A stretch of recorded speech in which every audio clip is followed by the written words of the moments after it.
9 years of distance, one locked door, no way out. When Aria Vance stumbles into the wrong bedroom at midnight, she comes face to face with the one man she swore she'd never see again, Dominic Rourke, Chicago's most dangerous kingpin and her brother's right hand. The man she ran from. The man who still looks at her like she's the only thing worth risking everything for. He locks the door.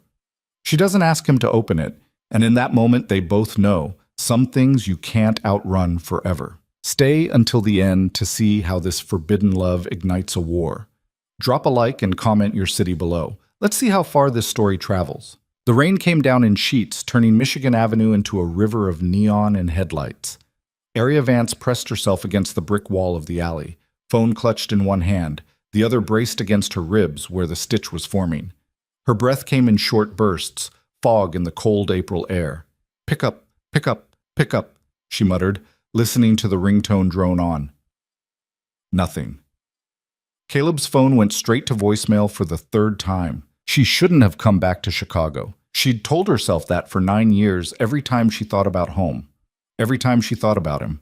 The club entrance loomed 50 feet away, all velvet rope and muscle in black suits. The Crimson Room. Her brother's territory now, though he'd never call it that to her face. Caleb kept his hands clean in conversation, dirty everywhere else. She knew what he was, had always known. What she hadn't known was that coming home would feel like stepping into a furnace. A hand grabbed her elbow. Aria spun, fist already coming up, but the bouncer raised both palms. Easy. You're Vance's sister, right? He had kind eyes. Wrong profession. He's expecting you. Top floor. She nodded, tucking the phone away. Her heart hammered against her sternum as she followed him through the entrance, past the velvet and the crowds and the bass that shook the walls. The elevator ride lasted 30 seconds. Felt like 30 years. The doors opened to silence. Hardwood floors, floor-to-ceiling windows overlooking the city. Leather furniture that probably cost more than her year's rent in Boston. This was Caleb's world now. Polished, controlled, lethal. Aria. She turned. Her brother stood in the doorway of what looked like an office, drink in hand, tie loosened. Caleb had always been handsome in that sharp, dangerous way, all angles and intensity, but 9 years had carved something harder into his features, something that made her chest ache. You look like hell, he said. You look like a gangster. His mouth twitched, almost a smile. Come here. She crossed the space between them and let him pull her into a hug that felt like coming home and stepping into quicksand all at once. He smelled like expensive cologne and gun oil. She pressed her face against his shoulder and tried not to think about how long it had been. Why didn't you tell me you were coming? He asked, pulling back to look at her. Because you would have told me not to. Smart girl. She punched his arm. He didn't flinch. I'm serious, Aria. Chicago isn't... He stopped, jaw working. It's not safe for you here. It's not safe for you either. That's why I came. His expression shuddered. There it was. The wall he put up whenever someone got too close to the truth. I'm handling it. Marcus is dead, Caleb. They found him in the river 3 days ago. Silence. Heavy and sharp-edged. Marcus Chen had been Caleb's partner. Not in the legal sense, but in the sense that mattered in this world. The kind of partner who took bullets and gave alibis and never asked questions that didn't need asking. And now he was gone. I know, Caleb said finally. I know he's dead. Then you know someone's making a move. I said I'm handling it. His voice cut like glass. You shouldn't be here. You should be in Boston, finishing your degree, living your life. Not... He gestured vaguely at the club below, at the city beyond. Not this. You're my brother. That's exactly why you need to leave. The office door opened. Aria felt the temperature in the room drop before she even turned around. Dominic Rourke stood in the doorway, all 6'3" of controlled violence and impossible calm. Dark hair still damp at the edges. Dress shirt rolled to the elbows, eyes the color of smoke and steel, locked directly on her. Time didn't stop. It shattered. 9 years. 9 years since she'd seen him, since she'd run from him, from Chicago, from everything that made her feel like she was drowning and flying at the same time. And he looked exactly the same, exactly as dangerous, exactly as Aria. Her name in his mouth sounded like a prayer and a threat. Dominic, she managed. Her voice came out steadier than she felt. Caleb's gaze flicked between them, sharp and assessing. "You two remember each other." "Hard to forget," Dominic said. He hadn't moved from the doorway, hadn't looked away from her. The air in the room felt like it was being compressed. Arya forced herself to breathe, to stand still, to not run like every instinct was screaming at her to do. "Arya was just leaving," Caleb said. "No, I wasn't." "Yes, you were." She turned to face her brother, anger flaring hot and bright. "You called me 2 weeks ago at 3 a.m, drunk off your ass, saying you didn't know how much longer you could do this. You think I'm just going to walk away?" Caleb's jaw clenched. "That was a mistake." "Calling me or admitting you're in over your head?" "Both." Dominic made a sound that might have been a laugh. Caleb shot him a look that could have drawn blood. "Give us a minute," Caleb said. "No." Arya crossed her arms. "Whatever you need to say to him, you can say in front of me." "Arya, I'm not a kid anymore, Caleb. Stop treating me like one." The silence stretched thin. Then Dominic spoke, voice low and even. "She has a point." Caleb exhaled through his nose. "Fine. The Volkov crew hit one of our shipments last night, took everything, left 2 of our guys in the hospital." Arya's stomach dropped. The Volkovs were Russian mob, old school, vicious. "How bad?"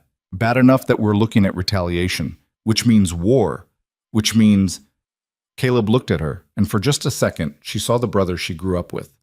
The one who taught her to throw a punch and pick a lock and never, ever trust someone who smiled too much. "Which means you need to get the hell out of Chicago before this gets uglier." "Or," Dominic said, "she stays at the estate, under protection." Both of them looked at him. Arya's pulse kicked up. "No," Caleb said immediately. "It's the safest place in the city. You know that." "I said no." "Why?" Arya cut in. "Because you don't trust him, or because you don't trust me?" The look Caleb gave her could have stopped her heart. "Both." The words hit like a slap. She'd expected it maybe, but hearing it out loud still carved something raw in her chest. Dominic's expression didn't change, but something flickered in his eyes.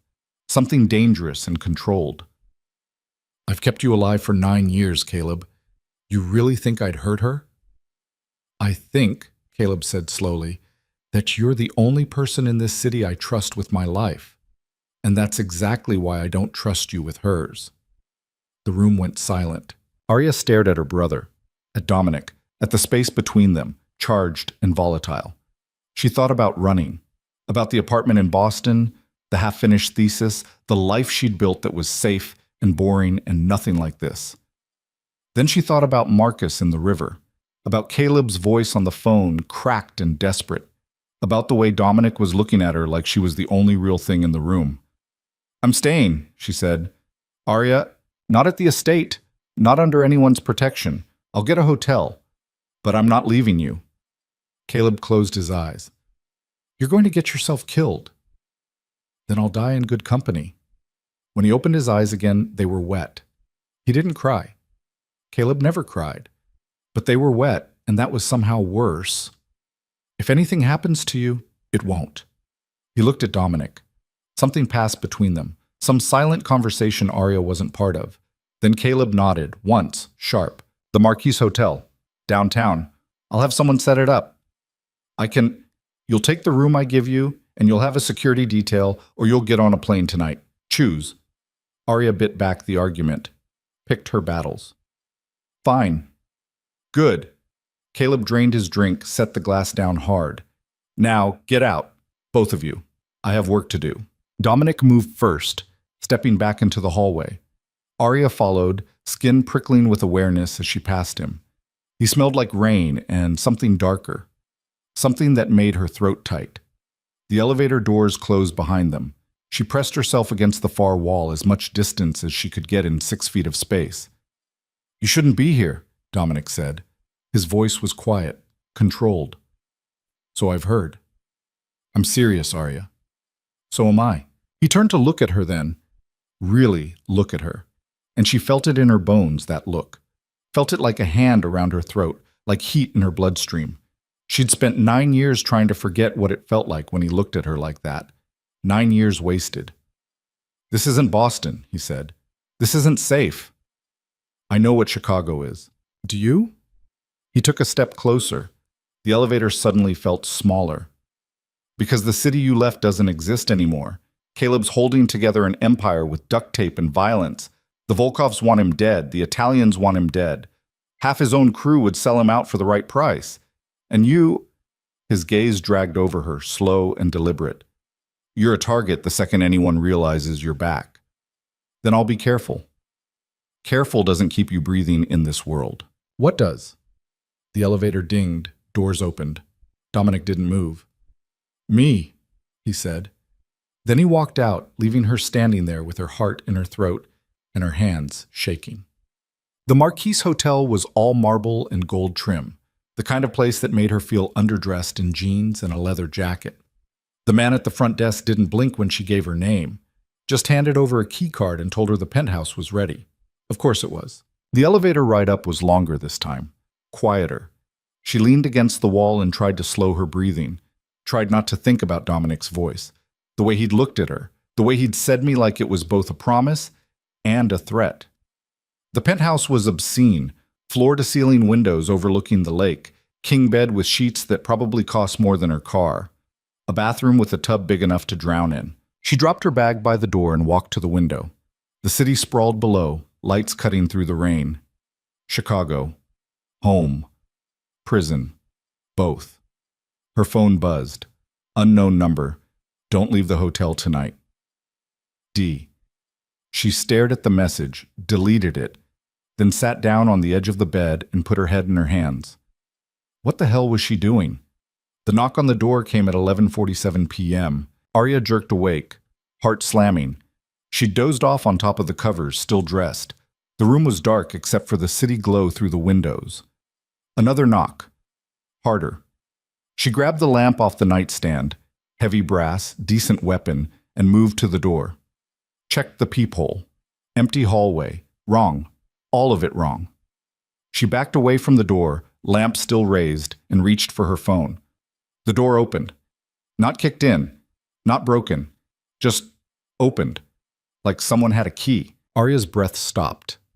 Dominic stepped inside, closing the door behind him with a quiet click. He was soaked. Rain dripping from his hair, his jacket, blood on his knuckles. What the hell? Get dressed, he said. Voice flat, eyes wild. We're leaving. Now. What happened? They found your hotel. I don't know how, but they found it. We have maybe 5 minutes before... The window exploded. Glass and noise and chaos. Arya hit the floor, arms over her head. Dominic was already moving, gun in his hand, returning fire through the shattered window. The sound was deafening, endless. Then his hand was on her arm, hauling her up. Move! They ran. Out the door, down the hall. Behind them, she heard shouting. Footsteps. The sharp crack of gunfire punching through drywall. The emergency stairs. Dominic shoved her through the door, and they took the steps 3 at a time. Her lungs burned. Her ears rang. This wasn't real. Couldn't be real. They burst out into the underground parking garage. A black SUV sat idling near the exit, driver's side door open. Dominic pushed her toward it. Get in. She did. He slid behind the wheel, threw it in drive, and they were moving before she even got the door closed. The tires screamed. The SUV fishtailed around corners, concrete pillars blurring past. Then they were out, onto the street, merging into late-night traffic like nothing had happened. Arya pressed a hand to her chest, felt her heart trying to break through her ribs. What? Her voice cracked. What the hell was that? The Volkovs. Or someone working for them. Dominic's hands were white-knuckled on the wheel, blood still dripping from his knuckles onto the leather. They wanted to send a message. By killing me. By taking you. Killing you would have been a courtesy. Nausea rolled through her stomach. She looked out the window. Rain, lights, the city sliding past like a fever dream. Where are we going? Dominic didn't answer for a long moment, then quiet. The only place they won't look. 20 minutes later, they pulled through iron gates into a tree-lined driveway. The estate rose out of the darkness like something from another century. Stone and windows and shadows. Dominic's home. He killed the engine. sat there, hands still gripping the wheel. "This is a mistake," he said. "What is?" "You. Here. All of it." Arya looked at him, really looked, at the tension in his jaw, the blood on his hands, the way he was holding himself together through sheer force of will. "Then why did you save me?" she asked. He turned, met her eyes, and the look on his face made her forget how to breathe. "Because," he said, voice rough and raw, "I would burn this entire city down before I let them touch you." The words hung in the air between them. Truth. Confession. Threat. Arya's hands shook. "Dominic, don't!" He got out of the SUV, came around to her side, opened the door. "Just don't." She stepped out into the rain. He was close. Too close. She could feel the heat coming off him, could see the pulse hammering in his throat. "We can't," she started. "I know." "Caleb will, I know." The rain soaked through her clothes. Dominic's hand came up, fingers brushing her jaw, feather light, burning. 9 years, he said. 9 years I've stayed away. Kept my distance. Did everything right. Dominic. And it didn't matter, because you came back, and the second I saw you, I knew. His thumb traced her cheekbone. I knew I was done pretending. Her heart was a wild thing in her chest. Pretending what? That I could ever let you go. Then his mouth was on hers and the world caught fire. The kiss was desperate, hungry. 9 years of restraint breaking apart in seconds. His hands in her hair, her back against the SUV, the rain pouring down and neither of them caring. She tasted violence and need and something close to madness. When they broke apart, both gasping, Dominic pressed his forehead to hers. "This is a mistake," he said again. "I know. Caleb will never forgive me. I know. You should run, right now. Get as far from me as you can." Arya grabbed his jacket, pulled him closer. "I'm done running." Something broke in his expression, something that looked like relief and ruin all at once. Then he took her hand and led her inside. The house was dark, silent. He moved through it like he owned the shadows. Upstairs, down a hallway, to a door at the end, his bedroom. Arya's pulse was thunder in her ears. This was it. The line. Once they crossed it, there was no going back. Dominic stopped in the doorway, looked at her. "If you want to leave, I don't." "Arya?" "I don't," she said again, stronger. "I stopped wanting to leave the second I saw you." His jaw clenched. "This will destroy everything." "Then let it." For a moment he just stared at her. Then he stepped inside, pulling her with him. The door closed, locked, and in the darkness, with the rain hammering against the windows and the city burning somewhere beyond, Arya Vance made a choice she couldn't unmake. She kissed Dominic Rourke like the world was ending. And maybe it was, but she was done pretending she didn't want to watch it burn. What? Somewhere across the city, in a warehouse that smelled like blood and diesel, a phone rang. The man who answered it smiled. "Did you get her?" A pause, then, "No, Rourke got there first." The smile widened. "Even better." He hung up, looked at the man tied to the chair in front of him, the one bleeding from a dozen shallow cuts, the one who used to work for Caleb Vance. "Looks like we found his weakness after all," he said. Then he picked up the knife again and got back to work. Arya woke to silence, not the comfortable kind, the kind that pressed against her eardrums like a hand over her mouth. She kept her eyes closed, awareness flooding back in fragments. Soft sheets, the smell of rain-soaked wood, an unfamiliar weight across her waist, Dominic's arm. Her eyes opened. Gray morning light filtered through floor-to-ceiling windows, painting his bedroom in shades of steel and shadow. The rain had stopped sometime in the night, leaving the world outside scrubbed clean and gleaming. She turned her head slowly. Dominic was already awake, watching her with an expression she couldn't read. His hair was a mess. There were scratches on his shoulder, her nails, she realized, with a flush of heat. The sheets were tangled around their legs. "Hi," she said. Her voice came out rough. "Hi." They stared at each other. The weight of what they'd done settled over them like fog. Not regret, something heavier, more permanent. "We should talk," Dominic said. I know. Neither of them moved. Then his phone buzzed on the nightstand. Once, twice, 3 times in rapid succession. The spell broke. Dominic reached for it, face shuddering as he read the screen. What is it? Arya asked. He sat up, the sheets falling to his waist. In the gray light, she could see every scar, every mark of violence written across his skin. Caleb knows you're here. Her stomach dropped. How? Doesn't matter. He's on his way. Shit. She scrambled out of bed, looking for her clothes. They were scattered across the floor, still damp from the rain. Shit. Arya. Dominic caught her wrist. Look at me. She did. His eyes were calm. Too calm.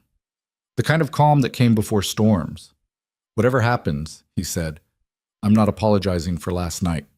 Dominic, I mean it. I'm done pretending, done hiding. If he wants to put a bullet in me for touching you, then, he shrugged, at least I'll die honest. The words should have scared her. Instead, they made something fierce and reckless unfurl in her chest. He's not going to kill you. You sure about that? No. Dominic's mouth twitched, almost a smile. Then he let go of her wrist and stood, reaching for his clothes. Get dressed. We've got maybe 10 minutes before he gets here. She pulled on her jeans, her shirt. Everything felt wrong. Too tight, too exposed. Her hands shook as she tried to button her jacket. Here. Dominic's fingers brushed hers aside, doing the buttons himself. The intimacy of it, after everything, after last night, made her throat tight. Breathe. I am breathing. You're panicking. There's a difference. He's going to lose his mind. Probably. He told you to stay away from me. I remember. And we... She gestured helplessly at the bed, at the room, at the disaster they'd created. Dominic's hands settled on her shoulders, solid, steady. I know what I did. I know what it costs. And I'd do it again. Before she could respond, the sound of tires on gravel cut through the silence. Car doors slamming, voices. Caleb was here. Dominic stepped back, his expression going blank, the mask sliding into place. Stay behind me. No. Arya. No. She moved to stand beside him instead. Whatever happens, we face it together. Something flickered in his eyes. Something that looked like pride and pain, all tangled up. Then the bedroom door flew open and Caleb stood there, suit rumpled, eyes wild, gun in his hand. He looked at Dominic, at Arya, at the unmade bed behind them. His face went white. Get away from her, he said. His voice was barely above a whisper. Worse than shouting, worse than anything. Dominic didn't move. Caleb, I said get the fuck away from her. Put the gun down. You think I won't use it? Caleb's hand trembled. The gun trembled with it. You think after everything, after I trusted you with my life, with my crew, with... His voice cracked. You think I won't put a bullet in you for this? Arya stepped forward. Caleb, please. Don't. He swung the gun toward her, not aiming, just pointing, desperate. Don't you dare defend him. Don't you dare tell me this isn't what it looks like. I'm not going to lie to you. Then tell me the truth. His eyes were wet, red-rimmed. Tell me you didn't, that he didn't. We did, she said. Simple, brutal. And I'm not sorry. The sound Caleb made was animal. He turned the gun back on Dominic, both hands now, steady. 9 years. 9 years I kept her away from this life. From you. And the second she comes back... The second she came back, Dominic interrupted, voice low and dangerous. Someone tried to kill her. Or did you forget about the Volkovs shooting up her hotel room? I didn't forget shit. I also didn't forget the one fucking rule I gave you. The one thing I asked. Stay away from my sister. She's not a child, Caleb. She's my family. The words exploded out of him. The only real family I've got left. And you... He laughed, sharp and jagged. You were supposed to protect her, not fuck her. Dominic's jaw clenched. I did protect her. I saved her life. And then you took her to bed, real heroic. It wasn't like that. Then what was it like? Caleb's finger tightened on the trigger. Explain it to me. Make me understand why my best friend, the man I trust more than anyone in this world, Thought it was okay to put his hands on my little sister. Silence. Heavy as a coffin lid. Dominic met Caleb's eyes. Didn't flinch. Because I love her. The words hit the room like a grenade. Arya's breath stopped. Caleb's face went from white to red to white again. What did you just say? He asked. I love her.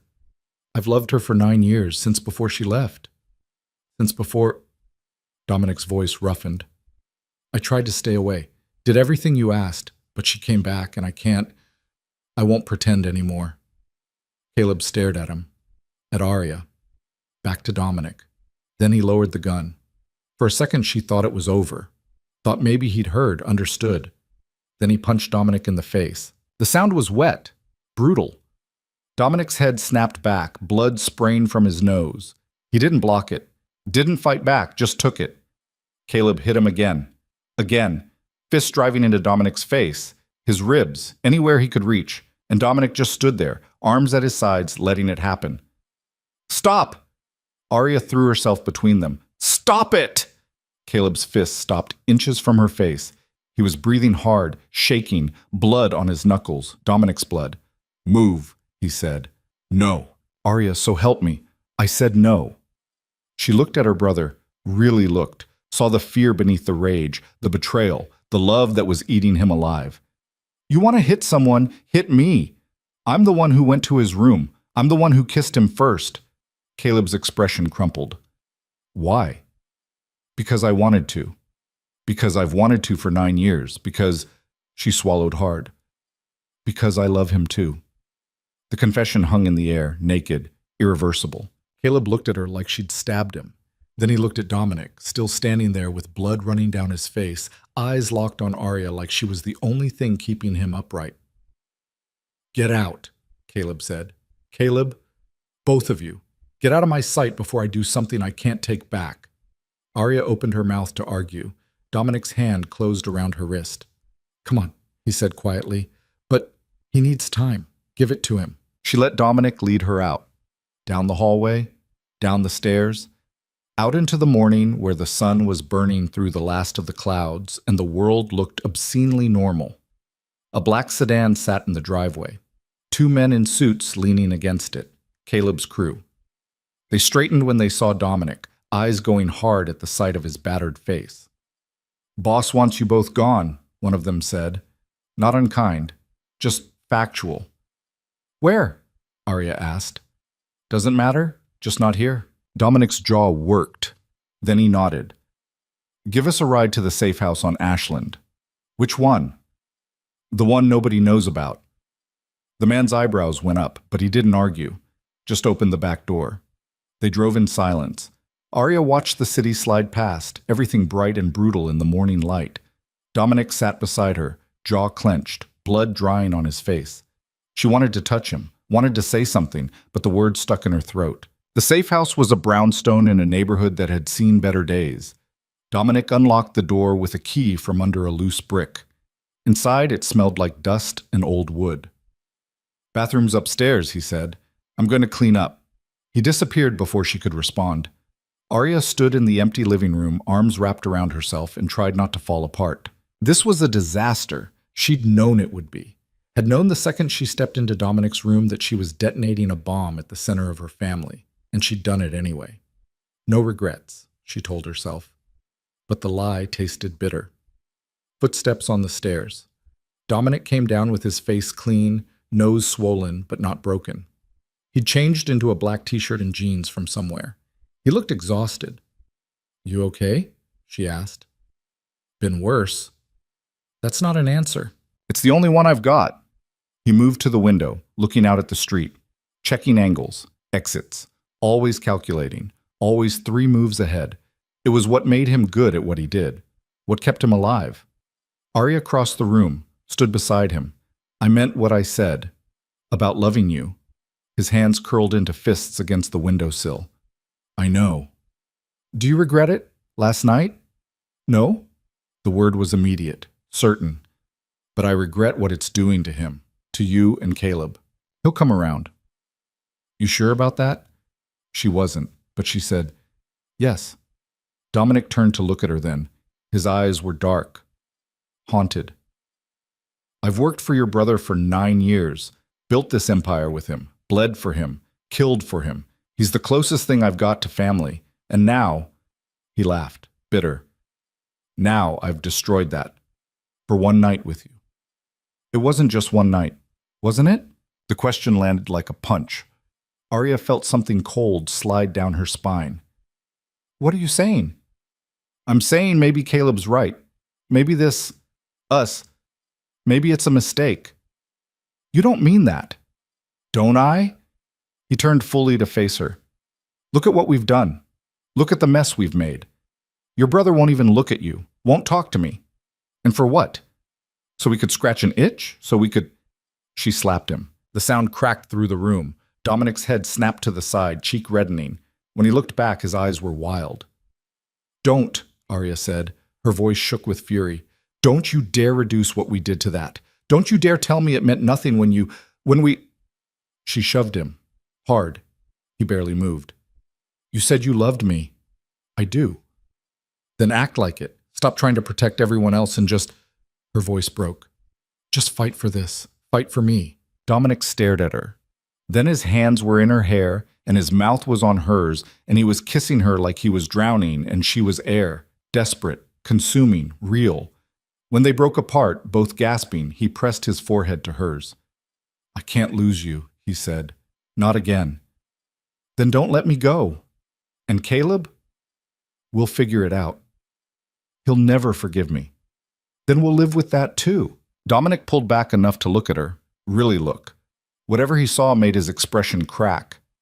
You're asking me to choose. I'm asking you to choose yourself for once. I don't know how. Learn. His phone buzzed. They both froze. He pulled it out, face going hard as he read the screen. What? Arya asked. Caleb. He wants to meet, tonight, neutral ground. Is that safe? With your brother? No. He typed something back. But I'm going anyway. I'm coming with you. Like hell you are. Dominic, this is between me and him. You stay here. Doors locked. Don't open them for anyone. You can't just... I can, and I am. He grabbed her shoulders. Please, let me try to fix this. She wanted to argue, wanted to fight, but the look on his face stopped her. This was important to him, mattered in a way she didn't fully understand. Fine, she said, but you come back to me. Understand? I will. Promise. I promise. He kissed her once more, soft, lingering. Then he was gone.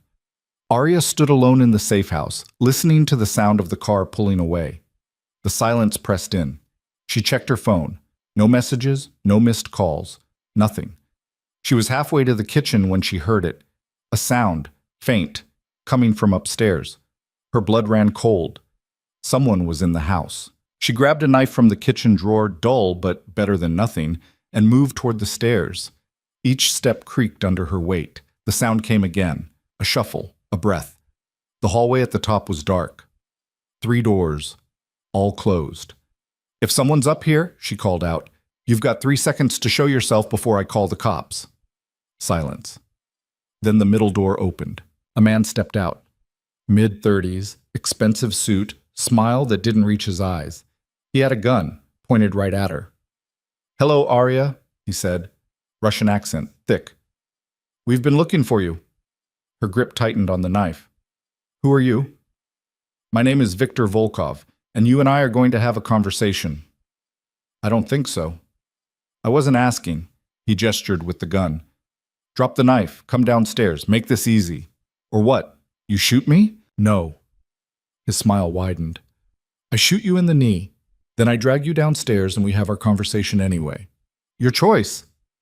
Arya's hand trembled. She thought about fighting, about running, about screaming. None of it would work. He was too calm, too controlled. He'd done this before. She dropped the knife. Good girl. Now move. She walked downstairs on shaking legs. Victor followed close behind, gun trained on her spine. In the living room, 2 more men waited, both armed, both watching her like she was prey. Sit, Victor said, gesturing to a chair. She sat. Her mind raced. Dominic would come back. Eventually, But how long would that take? An hour? 2? How much could happen in 2 hours? Victor pulled up a chair across from her, sat down, crossed his legs like they were having tea. You're probably wondering why we're here. The thought crossed my mind. Smart girl, pretty too. I can see why Rourke is so attached. Her stomach clenched. What do you want? Information about your brother's operation, his suppliers, his routes, his weaknesses. I don't know anything about that. No? Victor tilted his head. Then why did you come back to Chicago? Why did you run straight to Caleb the moment you arrived? He's my brother. And that's all? You expect me to believe you've been away for 9 years and suddenly decided to visit out of nostalgia? Believe what you want. Victor's smile disappeared. I don't have time for games. Your brother killed 3 of my men last month, stole a shipment worth $2 million, and now... He leaned forward. Now I hear he's falling apart, drinking too much, making mistakes, all because his little sister came home. That's not, isn't it? Victor pulled out his phone, showed her a photo. Caleb, stumbling out of a bar at 3 a.m., supported by 2 of his guys. He looked wrecked. This was taken last week, before you arrived. Want to see what he looked like 2 days ago? He swiped. Another photo. Caleb, same bar, but worse. Shirt untucked, eyes vacant, a drink in each hand. Arya's throat tightened. Why are you showing me this? Because you're his weakness, and I'm going to use you to destroy him. He won't give you what you want, not for me. Won't he? Victor stood, walked to the window, looked out at the quiet street. A man who calls his sister at 3 a.m, drunk and desperate? A man who pulls his best enforcer off active jobs to babysit her? That doesn't sound like someone who wouldn't trade the world to get her back. You're wrong. We'll see. He turned, nodded to one of his men. Tie her up. We're moving her. Where? Somewhere your brother and Rourke will come looking, and when they do, he smiled. We'll be waiting. The man approached with zip ties. Arya's mind screamed at her to move, to fight, to do something, but there were 3 of them and 1 of her, and they had guns and she had nothing. The zip ties bit into her wrists, too tight, cutting off circulation. Let's go, Victor said. They hauled her to her feet, pushed her toward the door. Outside, a black van waited, back doors open. She thought about screaming, thought about running. Then Victor pressed the gun against her ribs. Don't, he said softly. I'd hate to damage the merchandise. They threw her in the van. The doors slammed shut. Darkness. The engine started. The van moved. Arya pressed her back against the cold metal wall and tried to breathe. Tried to think. Dominic was meeting Caleb. They didn't know she was gone. Wouldn't know until it was too late. She was on her own. The van drove for what felt like hours. Could have been 20 minutes. Time bent and stretched in the dark. When they finally stopped, the doors opened to reveal a warehouse. Concrete. Rust. The smell of oil and rot. They dragged her inside, tied her to a chair in the middle of the empty space. Victor stood in front of her, checking his watch. He should be getting the message right about now, he said. What message? Victor showed her his phone. A photo of her tied to the chair, bruised and terrified. The text below read, You have 24 hours. Come alone, or she dies. Who did you send that to? Arya asked, but she already knew. Both of them, your brother and his pet killer. Victor pocketed the phone. Now we wait. They won't come. They will. And when they do, I'll have everything I need. He walked away, leaving her alone in the dark. Arya tested the ropes. No give. The zip ties were cutting into her wrists, blood trickling down her palms. She tried to stay calm, tried to think. Dominic would come. She knew he would. The question was whether he'd walk into a trap he couldn't escape. The warehouse door opened again. Footsteps. Multiple sets. Victor's voice. Right on schedule. Then another voice, familiar, cold. Where is she? Caleb. Arya's heart lurched. No, not yet. It was too soon. They weren't ready. Let me see her first, Caleb said. Then we talk. You're not in a position to make demands. And you're not in a position to keep me from killing everyone in this building if you don't show me my sister. Now. Silence. Then Victor laughed. Fine, come see. Footsteps approached. Caleb appeared, flanked by Victor's men. He looked like hell, unshaven, eyes bloodshot, but when he saw her, something in his face cracked. Arya. I'm okay, she said. Her voice came out stronger than she felt. I'm okay. He crossed to her in 3 strides, knelt down. His hand shook as he checked her over. Did they hurt you? No, not yet. Caleb's jaw clenched. He looked up at Victor. Let her go. Not until we have an agreement. What kind of agreement? Your territory, your suppliers, your routes, everything. In exchange, she walks out of here alive. Caleb stood slowly. When he turned to face Victor, his expression was blank, empty, the most dangerous look Arya had ever seen on him. And if I refuse? He asked. Victor shrugged. Then I start taking pieces of her, fingers first, then toes. Then, the gunshot was deafening. Victor's head snapped back. Blood sprayed. He hit the ground hard, eyes wide and empty. Caleb lowered the gun, looked at the other men in the warehouse. Anyone else? They ran, smart. Caleb holstered the weapon and moved back to Arya, cutting through the zip ties with a knife from his pocket. She gasped as blood rushed back into her hands. He caught her when she stumbled. I've got you, he said. I've got you. Caleb, later. We need to move. Now.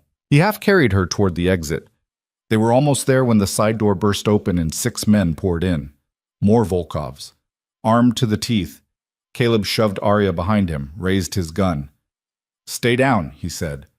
Then the world exploded into gunfire and chaos. Caleb moved like a machine. 1 shot. 1 body. Another shot. Another body. But there were too many. He took a bullet to the shoulder, spun, kept firing. Arya screamed his name. Then another gunshot, different caliber, different direction, and one of the Volkovs dropped. Then another. Then another. Dominic appeared in the doorway like an avenging angel, gun in each hand, face splattered with blood that wasn't his. He didn't stop, didn't slow, just kept firing until the warehouse went silent. 11 bodies, 2 men standing. Dominic's eyes found Arya, scanned her head to toe. You hurt? No. He looked at Caleb, at the blood soaking through his suit jacket. You? I'll live. They stared at each other. 2 killers. 2 men who'd just walked through hell for the same woman. We need to go, Dominic said. More will come. Caleb nodded, looked at Arya. Can you walk? Yes. They moved together, out of the warehouse into the night. Dominic's car idled at the curb, engine running. They piled in. He drove. No one spoke. Arya sat in the back, watching her brother and the man she loved exist in the same space, breathing the same air, covered in the same blood. And she knew, with a certainty that settled into her bones, that nothing would ever be the same. They'd crossed a line tonight, all of them, and there was no going back. Dominic pulled into the parking garage of a building Arya didn't recognize. They got out, took an elevator to the 15th floor. He unlocked a door to an apartment that was clearly his, all sharp edges and dark furniture and windows overlooking the city. Caleb collapsed onto the couch. Arya grabbed a first aid kit from the bathroom and started working on his shoulder. The bullet had gone clean through. Lucky. You shouldn't have come, she said quietly. Like hell. You walked right into their trap. So did he. Caleb nodded at Dominic, who stood by the window staring out at nothing. Guess we're both idiots. Arya's hand stilled. Caleb, I know what you're going to say, that you're not worth dying for, that we should have let them have you, that... His voice cracked. Don't. Just don't. She finished bandaging his shoulder in silence. When she was done, Caleb caught her hand. I'm sorry, he said. For what? For not listening, for pushing you away, for... He looked at Dominic. For thinking I could control who you love. Dominic turned from the window. His expression was unreadable. I don't forgive you, Caleb continued, speaking directly to him now. Not yet. Maybe not ever. But tonight, he swallowed hard. Tonight you saved her life, and that counts for something. I'd do it again, Dominic said simply. I know. That's the problem. Caleb stood, wincing. I need to make some calls, clean this up, figure out how many Volkovs are left and where they're hiding. I'll help, Dominic offered. No, Caleb's voice was firm. You stay here. Keep her safe. That's all I'm asking. He left without another word. The door clicked shut. Arya and Dominic stood in the silence, the weight of everything pressing down. We should talk, she said. I know. About what happens now. Dominic crossed the room, pulled her into his arms, held her like she was the only thing keeping him from falling apart. What happens now, he said into her hair, is we survive, together, and deal with the rest as it comes. And Caleb? We give him time, space, hope he... His phone buzzed. He pulled it out, expression darkening as he read. What? Arya asked. He showed her the screen. A message from an unknown number. A photo attached. Caleb, walking into the building where they'd just been. The timestamp, 3 minutes ago. The text below. He came alone. Mistake. Arya's blood turned to ice. No, he just left. He can't be... Another photo loaded. Caleb, surrounded by armed men, on his knees, gun to his head. Then a final message. You have 1 hour. Bring the girl, or we kill him slow. Dominic's hands shook. It's a trap. I don't care. Arya, he's my brother. I'm not letting him die for me. If we walk in there, then we walk in there. She grabbed his face, forcing him to look at her. Together, like you said. We survive together, or we don't survive at all. For a moment, Dominic just stared at her. Then something shifted in his expression. Something that looked like acceptance and resignation all tangled up. Okay, he said. Okay? Okay? He kissed her. Hard, desperate. But we do this my way. Understand? What's your way? His smile was all teeth and violence. We burn their whole fucking operation to the ground. Dominic's apartment became a war room in minutes.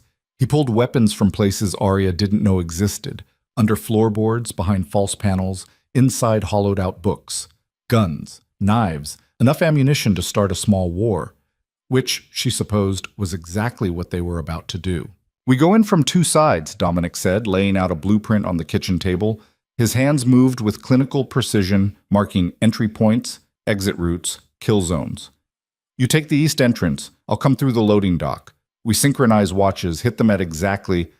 No, Arya interrupted. He looked up. No? I'm not splitting up. Not after what just happened. Arya, this only works if we divide their attention. If we both go in the same way, then we both go in the same way. She crossed her arms. I'm not letting you walk into another trap alone. I've been doing this for 15 years. I know how to handle myself. So did Caleb. Look where that got him. Dominic's jaw clenched. He stared at the blueprint like it held answers it didn't have. Then he swept it off the table with one violent motion. Paper scattered. The gun he'd been cleaning clattered to the floor. Fuck. He braced his hands on the table edge, head down, breathing hard. Fuck. Arya moved to him, put her hand on his back. Felt the tension coiled beneath his skin. We'll get him back. You don't know that. I know you. I know what you're capable of. He turned. His eyes were wild, desperate. What I'm capable of is getting people killed. Your brother trusted me to keep you safe, and I... His voice cracked. I brought you right to them, led them straight to the safe house. This is my fault. How could you have known? I should have checked, should have swept the place, should have... He slammed his fist into the wall. Plaster cracked. His knuckles came away bloody. I'm supposed to be better than this. Dominic, no. He pulled away from her touch. No, you don't get it. In this world, one mistake is all it takes. One slip, one moment of distraction, and people die. Good people. People who... He looked at her. Really looked. I can't lose you. I can't lose him. And right now I'm about to walk into a building where I'll probably lose both. The honesty of it gutted her. Arya grabbed his face, forced him to hold her gaze. Then we don't walk in. We burn it down from the outside. What? You said we burn their operation to the ground, so let's do it, literally. We don't go in. We smoke them out. Dominic's eyes widened. Then something shifted in his expression, something dangerous and brilliant. The warehouse. It's old, probably not up to code, and they're using it to store. He stopped, started pulling up files on his phone. Give me a second. He scrolled through what looked like surveillance photos, building layouts, inventory lists. His face went hard. What? Arya asked. They're storing acetone, 50-gallon drums of it, industrial solvent. Is that bad? It's extremely flammable. If we could get to it, create a spark. He looked at her. The whole place would go up. They'd have maybe 2 minutes to evacuate before the fire spread. And Caleb? If he's smart, he'll head for the exits with everyone else. We grab him in the chaos. And if he's not smart? Dominic's expression darkened. Then we go in after him. It was a terrible plan. Reckless. Likely to get them all killed. Arya should have said no. Should have insisted on something safer, saner, less likely to end with them burning to death in a collapsing warehouse. Instead, she said, "How do we start the fire?" They spent the next 40 minutes planning. Dominic had a contact who could get them thermite grenades, military grade, designed to burn through steel. They'd plant them near the acetone storage, set timers, and be gone before the first spark caught. Simple. Clean. Except nothing in this life was ever simple or clean. The drive to the warehouse took 20 minutes. Dominic drove in silence, jaw tight, eyes checking mirrors every few seconds. Arya loaded magazines, checked safeties, tried not to think about all the ways this could go wrong. If something happens to me, Dominic said suddenly, you run. Don't look back. Don't try to save me. Just run. Not happening. Arya. I said not happening. She slammed a magazine into place. We started this together. We end it together. Those are the rules. There are no rules in war. Then make some. He glanced at her. Something in his expression softened. You're insane. I learned from the best. They parked 3 blocks away, approached on foot using alleys and shadows. The warehouse loomed ahead, all broken windows and rusted metal. 2 guards at the front entrance. More inside, probably. Arya's heart hammered against her ribs. Dominic handed her a thermite grenade. You know how to set the timer? Twist, click, run like hell. Close enough. He checked his watch. We've got 43 minutes before they kill Caleb. We plant these, get clear, wait for the fire. Then we move in during the evacuation. Understood? Understood. They circled to the east side of the building, found a broken window low enough to climb through. Dominic went first, gun drawn, scanning the darkness. Arya followed, landing on concrete that was slick with something she didn't want to identify. The acetone drums were exactly where Dominic's intel said they'd be. 50-gallon containers stacked 3 high, warning stamped across them in faded red letters. Arya set her grenade at the base of the stack, twisted the timer to 3 minutes, clicked it active. A small green light blinked to life. Dominic set his 30 feet away, creating a wider blast radius. When both were armed, he grabbed her hand and they ran. Back through the window, down the alley, around the corner. They crouched behind a dumpster, breathing hard, waiting. 2 minutes. Arya's hands shook. She pressed them against her thighs. 1 minute. Dominic's phone buzzed. He pulled it out, face going white. What? Arya whispered. He showed her. A video. Caleb, tied to a chair, face beaten bloody. A man standing behind him, older, gray-haired, expensive suit. Russian accent when he spoke. Mr. Rourke, Miss Vance, I assume you've received my messages, and I assume you're planning something very stupid right now. The man smiled. Let me save you the trouble. The camera panned, showed the warehouse interior, the acetone drums, the 2 thermite grenades, green lights blinking. Arya's stomach dropped. Did you really think we wouldn't check the building? The man continued. Did you think we were amateurs? He walked to the nearest grenade, picked it up. Nice work. Military grade. Very expensive. Very deadly. He showed it to Caleb. Your sister and your best friend tried to burn us alive. What do you think about that? Caleb's response was too quiet to hear. The man laughed. He says he's not surprised, that you're both idiots with death wishes. He set the grenade down carefully. Here's what's going to happen. You have 10 minutes to get inside this building and surrender, both of you, unarmed, or I shoot your brother in the head and leave his body for the rats. Your choice. The video ended. Arya stared at the blank screen.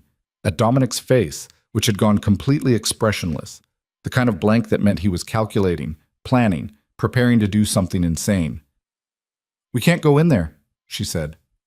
"I know. They'll kill all three of us." "I know. So what do we do?" Dominic was quiet for a long moment. Then he said, "We call someone who scares them more than we do." "Who the hell would that be?" He made a phone call. It rang twice before someone picked up.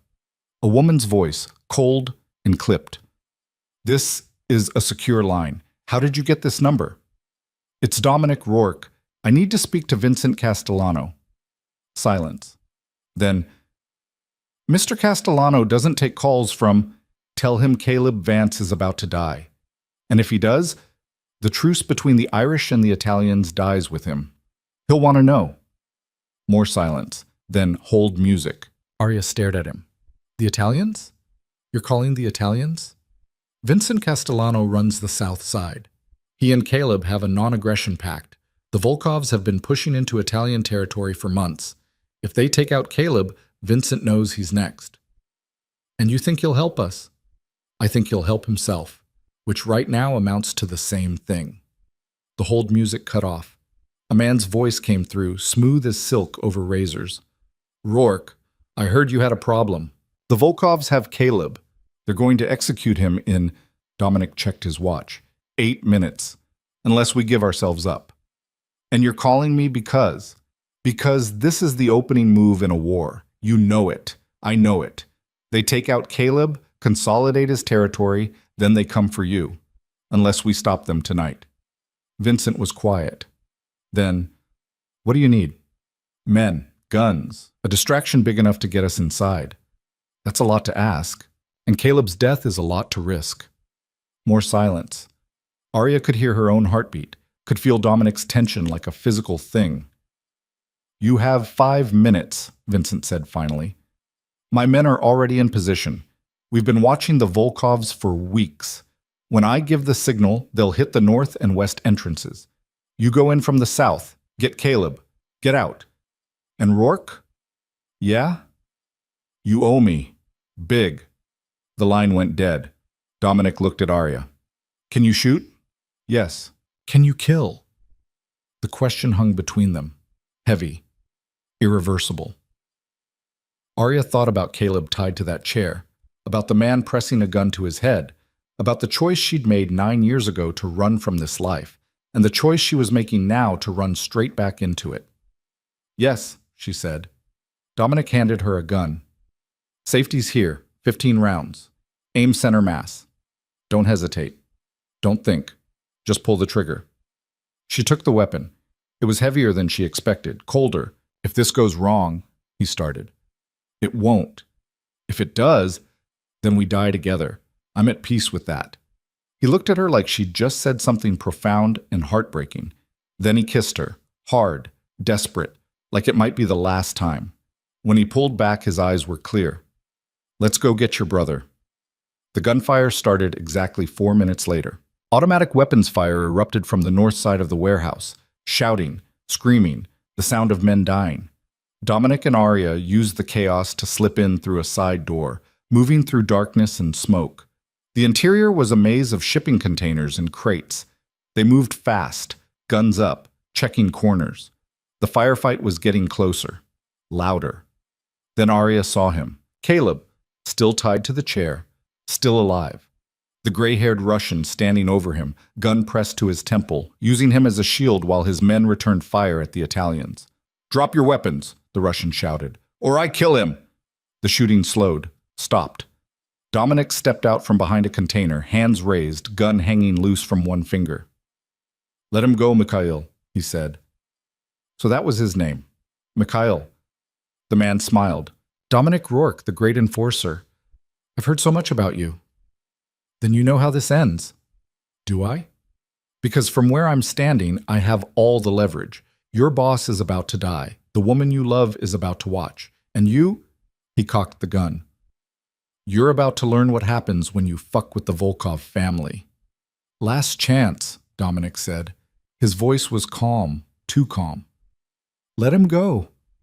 "Or what?"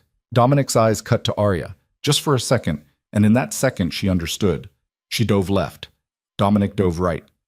Mikhail's gun tracked toward Arya, and in that split second of distraction, Dominic fired. The bullet took Mikhail in the shoulder. He spun, fired back. The shot went wide. Then Caleb moved. Still tied to the chair, he threw himself backward, slamming into Mikhail's legs. The Russian stumbled, fell. His gun skittered across the concrete. Arya was already moving. She grabbed the weapon, came up firing. 1 shot, 2, 3. Center mass, like Dominic taught her. Mikhail went down. Silence. Then Caleb's voice, rough and strained. "Someone want to untie me?" Dominic was already there, cutting through the ropes with a knife. Caleb stood on shaking legs, face bruised, one eye swollen shut. He looked at Arya, at the gun in her hand, at the bodies around them. "You good?" he asked. "No," she said honestly. "But I'm alive. Good enough." He turned to Dominic. "The Italians. Vincent. He owed us. Now we owe him." "Yep." Caleb nodded, swayed. Dominic caught him. "Easy. You took a beating." "I'm fine." "You're bleeding from your ear. That's not fine." "I said—" Caleb stopped, stared past them. His face went white. "Down!" They hit the ground as gunfire erupted. Not from the Italians. From behind them. From the shipping containers they'd already cleared. More Volkovs. At least 6. They'd been waiting. Hiding. It was an ambush inside an ambush. Dominic returned fire, pulling Caleb behind a crate. Arya scrambled for cover, bullets punching through metal inches from her head. This was different from before. More chaotic, more desperate. She leaned out, fired blindly, heard someone scream, ducked back as return fire shredded her cover. "We need to move," Dominic shouted. "East exit. Go!" They ran. Bullets chased them. Something hot grazed Arya's arm and she gasped, but didn't stop. Couldn't stop. Through a doorway, down a corridor. Behind them, footsteps. Shouting in Russian. They burst out into the loading dock. 3 more Volkovs waiting. Guns raised. Time slowed. Arya saw it happening. Saw Dominic's eyes widen. Saw Caleb trying to push her behind him. Saw the fingers tightening on triggers. Then the entire warehouse shook. The thermite grenades. They'd finally gone off. Fire bloomed in the interior. Orange and white, and so bright it hurt. The heat wave slammed into them like a physical thing. The Volkovs turned, distracted, and Dominic used the moment. 3 shots. 3 bodies. "Move!" he screamed. They ran into the night. Behind them the warehouse was an inferno, flames licking into the sky. The acetone had caught. The whole thing was going up. They made it 50 yards before the first explosion, then the second. The building collapsed inward, taking everything with it. Arya's legs gave out. She hit the pavement hard, ears ringing. Dominic was pulling her up, saying something she couldn't hear. Caleb was there too, leaning on them both. They stumbled to the car, piled in. Dominic drove. No one spoke for 5 blocks. Then Caleb started laughing. It was a broken sound, jagged, wrong. But it was laughter. "We're alive," he said. "We're actually fucking alive." "For now," Dominic muttered. Pessimist. Realist. Arya pressed her forehead against the window. Watched the city slide past. Her arm throbbed where the bullet had grazed it. Her hands wouldn't stop shaking. She'd killed someone tonight. Maybe more than one. She couldn't remember, couldn't think straight. Dominic's hand found hers, squeezed. She squeezed back. They drove to another safe house. This one was in the suburbs. Quiet neighborhood, normal-looking house. The last place anyone would look for them. Inside, Caleb collapsed onto a couch. Arya found a first aid kit and started cleaning his wounds. He hissed when she touched his ribs. "Broken?" she asked. "Probably. I'll live." She wrapped them as best she could. Dominic paced by the window, phone to his ear, talking in low tones to someone about cleanup and bodies and making problems disappear. When he hung up, Caleb looked at him. "We need to talk." "I know." "Not later, now." Dominic nodded, sat down across from him. The air in the room went tight. "What you did tonight," Caleb said slowly, calling Vincent, bringing in the Italians, that was smart. Probably the only reason I'm alive. But you also led them to Arya. Put her in danger. Made her a target. I know. Do you? Caleb's voice sharpened. Because from where I'm sitting, you're the common denominator in every disaster that's hit us in the last 48 hours. The hotel, the safe house, the warehouse. Every time they knew where to find us. Every time they were waiting. Arya's blood ran cold. Caleb, what are you saying? I'm saying maybe it's not a coincidence. Dominic went very still. You think I'm working with them? I think someone is. And you're the only one who knew all our locations. That's insane. Is it? Caleb leaned forward. Tell me this. How did they find the safe house on Ashland? The one nobody knows about except you and me? I don't know. Try harder. I said I don't know. Then how the fuck did they know exactly when to hit us? How did Mikhail know about the thermite grenades? How did they have men positioned in places we'd already cleared? Silence. Terrible and heavy. Arya looked at Dominic.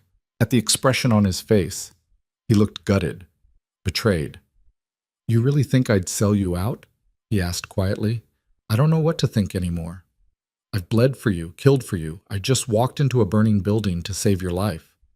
And before that, you fucked my sister after I explicitly told you not to. So forgive me if I'm questioning your loyalty. The words landed like bullets. Dominic flinched, stood, walked to the door.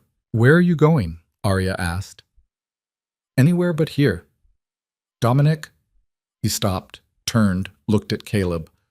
I'm not the rat. But you're right about one thing. Someone is. And I'm going to find them. Then I'm going to kill them. And when I do... His voice went hard. You're going to apologize for every word you just said. He left. The door slammed behind him. Arya stared at her brother. What the hell was that? The truth. That wasn't truth. That was paranoia. Is it? Think about it, Arya. Really think. Every single time we've moved, they've been one step ahead. How is that possible unless someone on the inside is feeding them information? It's not Dominic. How do you know? Because I know him. You've known him for 2 days? I've known him for 9 years.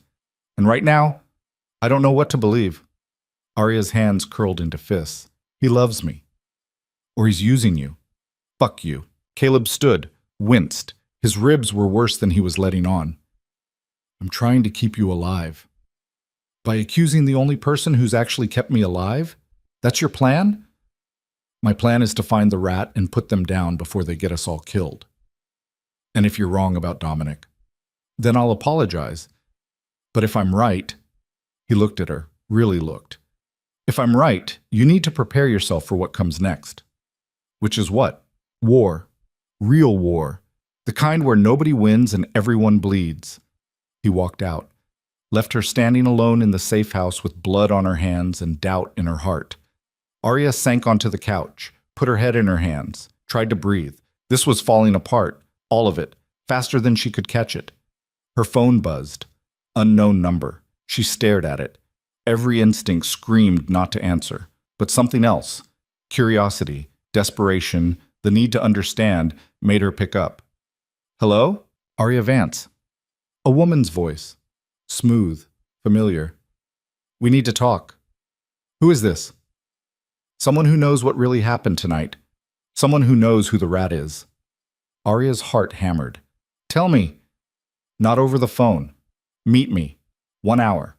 The address I'm sending will take you to neutral ground. Come alone. Come unarmed. And Arya? The woman paused. Don't tell your brother. Don't tell Dominic. If you do, you'll never learn the truth. How do I know this isn't a trap? You don't. But you're going to come anyway. Because you need to know if the man you love is a liar. Or if your brother is losing his mind. The line went dead. A text came through.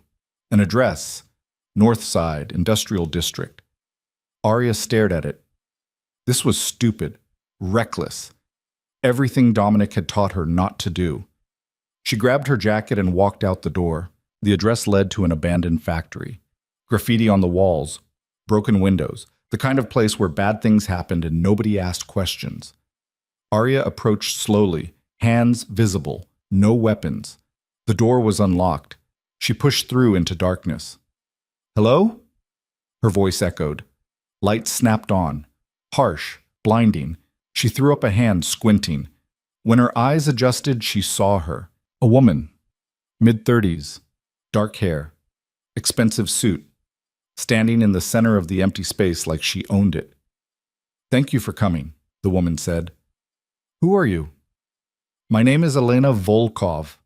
Arya's blood turned to ice. "Volkov, you're Mikhail's daughter." "Yes," Elena smiled. It didn't reach her eyes. "And before you run, know that I'm the only thing standing between your family and complete annihilation."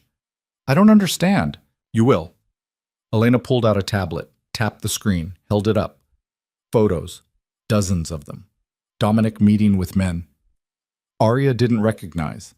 Money changing hands, documents being passed, timestamps going back months.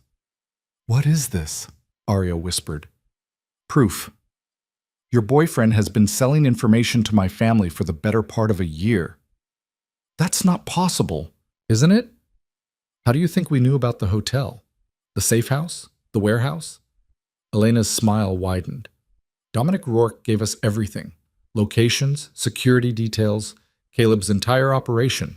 He's been our inside man since last summer." Arya's legs felt weak. "Why?" "Money, power, the usual reasons men betray each other." "No, I don't believe you." "Then believe this." Elena tapped the screen again. A video played. Dominic, sitting across from Mikhail, talking, laughing, shaking hands. The timestamp read 3 weeks ago. "This is fake," Arya said, but her voice shook. "Is it? Or is it the truth you've been running from?" "Why are you showing me this?" "Because I want to make a deal." Elena pocketed the tablet. "My father is dead. Your brother killed him. By rights, I should be planning your funerals right now. But I'm a businesswoman. Revenge is expensive. War is expensive. I'd rather we reached an understanding." "What kind of understanding?" "You give me Dominic Rourke. I give you proof of his betrayal. Your brother gets justice. My family gets blood. Everyone walks away satisfied." Arya's mind reeled. "And if I refuse?" "Then I release this information to Caleb myself, along with evidence that you've been protecting Dominic, hiding what you knew. And when your brother realizes you chose a traitor over family..." Elena shrugged. "Well, I don't think that ends well for anyone. You're lying." "Am I?" "Then walk away. Go back to your safe house. Tell Dominic what I showed you. See what he says. See if he denies it. Or..." Her eyes glittered. "See if he confirms every nightmare your brother's been having." Arya backed toward the door. Her whole body shook. This wasn't real. Couldn't be real. But the photos, the video, the timestamps. "You have 24 hours, Elena called after her. "After that, I go to Caleb, and you lose everything." Arya ran, out of the factory, into the night. She didn't stop until she reached her car. Then she sat behind the wheel, shaking so hard her teeth chattered. Her phone rang. Dominic. She stared at his name on the screen, at the man she'd trusted, loved, given everything to. Was he a liar, or was Elena? Her finger hovered over the answer button. Then she put the phone down and drove into the darkness, with no idea who to trust and nowhere left to. Arya drove until the city lights blurred into streaks of neon and rage. Her hands gripped the steering wheel so hard her knuckles went white. The tablet Elena had shown her, those photos, that video, played on repeat in her mind. Dominic shaking Mikhail's hand, Dominic laughing, Dominic betraying everything. Or was it all a lie? She pulled into an empty parking lot, killed the engine, sat in the silence and tried to breathe. Her phone buzzed again. Dominic. 5th time in 10 minutes. This time she answered, "Where are you?" His voice was sharp, worried. "Driving." "Driving where? Arya, you can't just..." "Did you betray us?" Silence, long enough to make her stomach drop. "What are you talking about?" he asked finally. "I'm talking about you meeting with Mikhail Volkov. I'm talking about you selling information. I'm talking about..." Her voice cracked. "I'm talking about you being the reason they keep finding us." "Who told you that?" "Does it matter?" "Yes, it fucking matters. Tell me who..." "Elena Volkov." She had photos, video, timestamps going back months. She showed me everything. Another pause. Then Dominic's voice came through, low and dangerous. And you believed her? I don't know what to believe anymore. Arya, listen to me very carefully. Elena is playing you. Whatever she showed you, whatever she said, it's a setup. She's trying to turn you against me so we'll destroy each other from the inside. The photos looked real. They can fake anything, you know that. The video looked real too. Where are you? He demanded. Tell me where you are right now. Why? So you can send your Russian friends to pick me up? Stop it. Stop talking like that. You know me. You know I would never. Do I? The words burst out of her. I've known you for 2 days, Dominic. 2 days of chaos and gunfire and you telling me you love me. But before that? 9 years of nothing. 9 years where I don't know what you were doing or who you were meeting with, or I was staying away from you like your brother asked, like I promised. Or you were building a second empire with the Volkovs. The sound he made was animal, wounded. If you really believe that, then we're already done. If you think I'm capable of selling you out, of putting you in danger, of... He stopped, breathed. Then you never knew me at all. Arya's eyes burned. Prove it. How? Meet me. Tomorrow night. The old pier on the South Docks, 7 o'clock. Just you. No weapons, no backup. We talk this through face to face. That's a terrible idea. It's the only idea I've got left. More silence. Then, quietly, okay, 7 o'clock, South Docks. I'll be there. Alone? Alone. The line went dead. Arya sat in the dark car and shook. She'd just set a trap for the man she loved, or she'd given a traitor exactly what he wanted. Either way, tomorrow night would end in blood. She drove back to the safe house. Caleb was still awake, sitting in the dark with a glass of whiskey and a gun on the coffee table. He looked up when she walked in. Where were you? He asked, thinking. About? Whether you're right about Dominic. Caleb's expression didn't change. And? And I'm going to find out tomorrow night, South Docks. He's meeting me there. Alone? That's what he said. And you believe him? Arya sat down across from him, picked up his glass, drained it. The whiskey burned all the way down. I don't know what I believe anymore, but I need to look him in the eye and ask him. I need to know if the last 2 days were real or if I've been sleeping with a liar. Caleb watched her with an expression she couldn't read. Then he said, I'm coming with you. No. Arya, no. This is between me and him. If he sees you, he'll think it's an ambush. He'll run, and we'll never know the truth. And if it is a trap, if he shows up with half the Volkov crew, then I guess I'll die knowing I was an idiot. She met her brother's eyes. But at least I'll die knowing, not wondering. Caleb shook his head, poured himself another drink. You're insane. I learned from the best. He almost smiled, then his face went serious. If he hurt you, if he's been lying this whole time, then I'll kill him myself. The words hung in the air. True. Final. Caleb nodded. Fair enough. They sat in silence for a long time. Then Arya stood, walked to the bathroom, looked at herself in the mirror. She had blood under her fingernails, a bruise forming on her cheek. Her eyes looked hollow. She didn't recognize the woman staring back. 2 days ago, she'd been a grad student. Safe? Normal? Boring. Now she was something else, something harder, something that could kill without hesitation and sleep without nightmares. She wasn't sure if that was growth or damage. Maybe both. The next day crawled by like a death march. Arya cleaned weapons she didn't know how to use, made coffee she didn't drink, paced the safe house until Caleb told her to sit down before she wore a hole in the floor. At 6 o'clock, she got dressed. Jeans, black shirt, leather jacket. She tucked a knife into her boot, just in case. Caleb watched from the doorway. You're armed. I said no guns. Didn't say anything about knives. Smart girl. He crossed to her, pulled her into a hug that felt like goodbye. If anything goes wrong, it won't. If it does, he continued, you run. You hear me? You don't try to fight. You don't try to save him. You just run. Okay. I mean it, Arya. I know. He pulled back, looked at her. His eyes were wet. I love you. You know that, right? I know. Even when I'm an asshole, even when I say things I don't mean, You're the only family I've got left, the only thing in this world that matters. I love you too. She touched his face. And I'm going to fix this. I'm going to find out who the rat is, and I'm going to end this. I promise. She left before he could respond. The drive to the South Docks took 30 minutes. The sun was setting, painting the sky in shades of blood and fire. Appropriate, she thought. The old pier was abandoned, condemned years ago. Wooden planks rotted and splintered. The water below was black as oil. Perfect place for a meeting. Perfect place for a murder. Arya parked and walked out onto the pier. Her boots echoed on the wood. The wind coming off the lake cut through her jacket. 7 o'clock came and went. 7:15. 7:30. He wasn't coming. Then she heard it.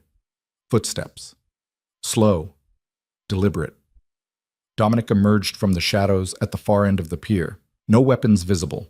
Hands in his pockets. He looked exhausted, haunted. They stood 50 feet apart. You came, Arya said. I said I would. Alone? Check for yourself. She did, scanned the area, the parking lot, the buildings. Nothing. Just them and the dying light. Satisfied? Dominic asked. Not yet. He walked closer, stopped 10 feet away. Close enough to talk. Far enough to run if she needed to. You wanted to talk, he said. So talk. Did you sell us out to the Volkovs? No. Did you meet with Mikhail? His jaw clenched. Yes. The word hit her like a fist. When? 3 weeks ago, he reached out, said he had information about a rat in Caleb's organization. I went to hear him out. And he was full of shit, trying to plant seeds of doubt, trying to get me to turn on Caleb. I told him to go to hell, and I left. That's it? That's it. Then why didn't you tell Caleb? Because I was handling it. Because I didn't want to worry him with shadows and ghosts. Because Dominic stopped, breathed. Because I thought I could protect him from the truth. What truth? That someone in his crew was working with the Volkovs. Someone close. I didn't know who, but I knew they were there. Arya stared at him. Why should I believe you? Because I'm standing here, unarmed, alone, telling you the truth even though I know it makes me look guilty as hell. He took a step closer. Because I love you. And I'm done lying, done hiding. If you want to walk away, if you want to put a bullet in me, I won't stop you. But I'm not going to stand here and let you believe I betrayed you. Elena has evidence, photos, video, faked, all of it. She's good. Her whole family is good at making lies look like truth. That's how they've survived this long. How do I know you're not lying right now? You don't. He spread his arms. That's the thing about trust, Arya. It's a choice. You either make it or you don't. And right now, you have to choose.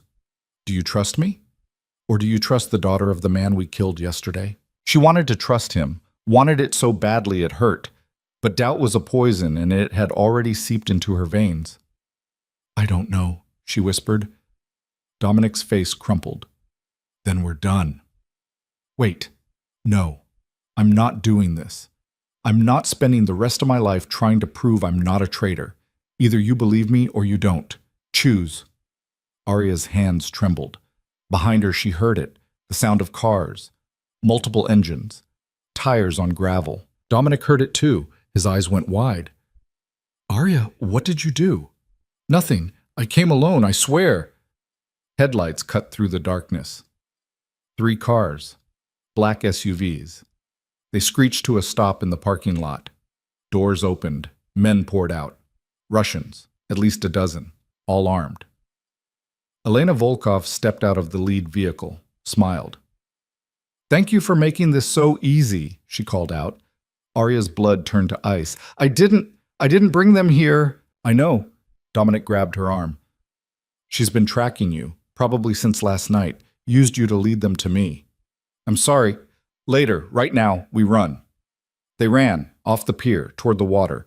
Behind them, gunfire erupted. Bullets punched through wood. Arya's boot caught on a loose plank, and she went down hard.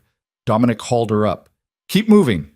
They hit the edge of the pier and jumped. The water was freezing, black.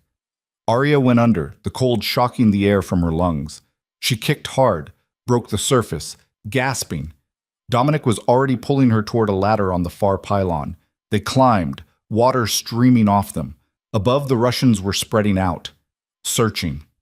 "There!" someone shouted. More gunfire. The pylon exploded in splinters. Dominic shoved Arya behind it. "We're trapped," she said. "Not yet." He pulled out his phone. Waterlogged but still working. Sent a text. Put it away. "Who did you text?" "Caleb." "I thought you came alone." "I did. But I'm not an idiot." He looked at her. "You really thought I'd walk into this without backup nearby?" Despite everything, the cold, the fear, the guns, Arya almost laughed. "You sneaky bastard." "I learned from the best." Headlights appeared on the far side of the lot. More cars. But these were different. These were Caleb's. The Russians turned, confused, outnumbered now. Elena's voice cut through the chaos. "Fall back! Fall back!" The Volkovs retreated to their vehicles. Peeled out. Gone in seconds. Caleb's car pulled up to the pier. He got out, gun drawn, scanning for threats. When he saw them, soaked, shivering, alive, his face did something complicated. "You good?" he called. "Been better," Dominic called back. "Get in. We're leaving." They climbed back up, collapsed in the back of Caleb's car. Someone threw blankets over them. The heat was on full blast, but Arya couldn't stop shaking. Caleb turned in the driver's seat, looked at Dominic. "We need to talk." "I know." "About the Mikhail meeting. About why you didn't tell me." "I was trying to protect you." "From what?" Dominic met his eyes. "From the truth about who the rat is." The car went silent.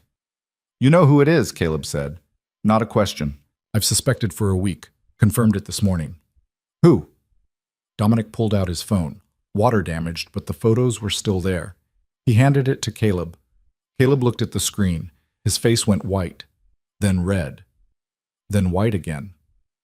"No," he said. "I'm sorry." "No, that's not... It can't be. I have bank records, wire transfers, phone logs. It's all there." Caleb stared at the phone like it was a snake. Then he threw it against the dashboard. It shattered. He got out of the car, walked to the edge of the lot, put his hands on his knees and breathed like he was drowning. Arya looked at Dominic. "Who is it?" "Marcus Chen." The name hit her like a sledgehammer. "Marcus is dead. They found him in the river." "They found a body in the river, but it wasn't Marcus." "How do you know?" "Because I've been tracking him for 3 days. He's alive, in hiding, spending Volkov money and planning his next move." Arya's mind reeled. Marcus, Caleb's partner, his best friend for 15 years. Why would he? Greed, fear, the usual reasons men betray each other. Dominic's voice was flat, dead. The Volkovs got to him 6 months ago, offered him enough money to disappear, start over. All he had to do was feed them information, so he did. And the body? Some poor bastard they dressed in Marcus's clothes, similar build, similar age, dumped him in the river to make us think the threat was gone. Caleb came back to the car. His eyes were red, hollow. "Where is he?" "Safe house in Evanston, small place, 2 exits, minimal security." "Take me there." "Caleb, I said take me there." Dominic looked at Arya. She nodded. What else could they do? They drove north, through neighborhoods that got progressively quieter, richer. The safe house was a townhome on a tree-lined street, lights on inside. A car in the driveway. Caleb got out, checked his gun, started for the door. "Wait," Dominic said. "Let me go first. Clear the room. Make sure he's alone." "I don't care if he's alone. I don't care if he's got an army in there. I'm going in." "Caleb, please. Move or I go through you." Dominic stepped aside. Caleb kicked in the door. The interior was nice. Expensive furniture, art on the walls, and sitting at the kitchen table with a drink in his hand was Marcus Chen. He looked up when they entered, didn't seem surprised. "Took you long enough," he said. Caleb's gun came up, pointed at Marcus's head. "Give me one reason not to pull this trigger." "I can't. There isn't one." Marcus took a sip of his drink, calm, resigned. "I knew you'd figure it out eventually. I was hoping to be in another country when you did. But here we are." "Why?" The word came out broken. Because I was tired. Tired of living in fear, tired of watching you build an empire on corpses, tired of knowing that sooner or later someone would put a bullet in both of us. Marcus set down his glass. The Volkovs offered me a way out. I took it. You sold out our crew, got people killed. I got myself out. That's all I ever cared about. Caleb's hand shook. I trusted you. I would have died for you. I know. That's why it was so easy. The gunshot was deafening in the small space. Marcus slumped forward, blood spreading across the expensive table, dead before he hit it. Caleb lowered the gun, stood there, staring. Arya moved to him, touched his shoulder. Caleb, don't. His voice was hollow. Just don't. They stood in the silence, in the aftermath. 3 people covered in blood and secrets and the wreckage of trust. Then Dominic's phone rang. He answered, listened. His face went hard. What? Arya asked. Elena. She's got the rest of the Volkov crew. She's making a move, tonight. She's going after our territory, all of it. How many men does she have? Caleb asked. His voice was mechanical, empty. 40, maybe 50. And us? 20. If we call everyone in. Caleb looked at Marcus's body, at the blood pooling on the floor, at the life he'd built and watched crumble. Then he looked at Dominic. Call them in, he said. All of them. We end this tonight. Caleb, we're outnumbered 2-1. I don't care. I'm done running, done hiding, done playing defense. He met Dominic's eyes. You were right. About the rat. About all of it. I'm sorry I doubted you. It's forgotten. No, it's not. But we'll deal with that later. Right now. He checked his gun. Reloaded. Right now we go to war. They left Marcus where he fell. Drove back to the city. Made calls. Sent texts. Within an hour, Caleb's entire crew was assembled at a warehouse on the west side. 20 men, all armed, all ready. Caleb stood in front of them, looked at faces he'd known for years. Men who'd bled for him, killed for him. Men who were about to walk into hell because he asked them to. The Volkovs want war, he said. His voice carried through the space. They've been pushing us for months, stealing our territory, killing our people, turning our own against us. Tonight, we push back.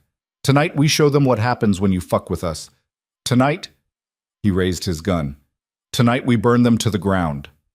A roar went up, primal, savage. They loaded into cars, checked weapons, said silent prayers to whatever they believed in. Arya stood beside Dominic. I should stay here. No. I'm not a soldier. I'll just slow you down. You killed 3 men 2 nights ago. You jumped off a pier into freezing water. You've earned your place in this fight. He handed her a gun. Besides, I'm not letting you out of my sight. Dominic, no arguments. We started this together. We end it together. She took the gun. If I die tonight, you won't. If I do, she continued, I want you to know. I believe you. About the meeting, about everything. I'm sorry I doubted you. He pulled her close, kissed her hard. Tell me after, when we're both alive and this is over. Deal. The convoy moved out. 8 cars, 20 men, and 1 woman. They drove through the city like a funeral procession. The Volkov headquarters was a club downtown. 3 stories, basement level, multiple exits, fortified like a castle.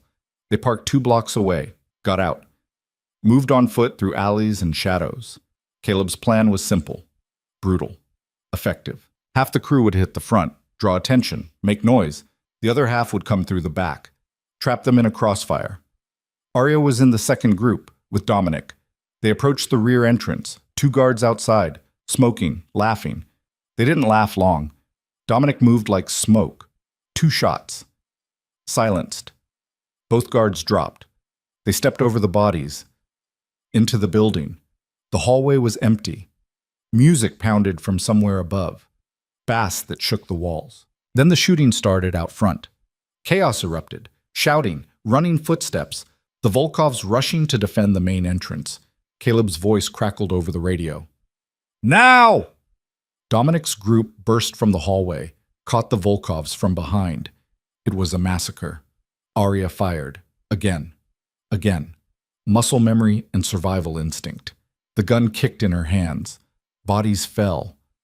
She didn't think. Couldn't afford to. They fought through the first floor, the second, bodies everywhere, blood on the walls, the smell of gunpowder and death. Then they found her. Elena. Third floor. Office, surrounded by her remaining men. There's nowhere left to run, Caleb said. He stood in the doorway, gun raised, blood on his face. It's over. Elena smiled. Is it? She pressed a button on her desk. The building shook. Explosion. Basement level. Fire bloomed through the floor. I wired this place yesterday, Elena said calmly, when I realized you'd figure out Marcus. When I knew you'd come for me. So yes, it's over for all of us. The floor cracked, gave way. Someone screamed. Out! Dominic roared. Everyone out! They ran, fire chasing them, smoke filling their lungs. The building was collapsing, falling in on itself. Aria's boot caught on debris. She went down. Dominic pulled her up. Keep moving!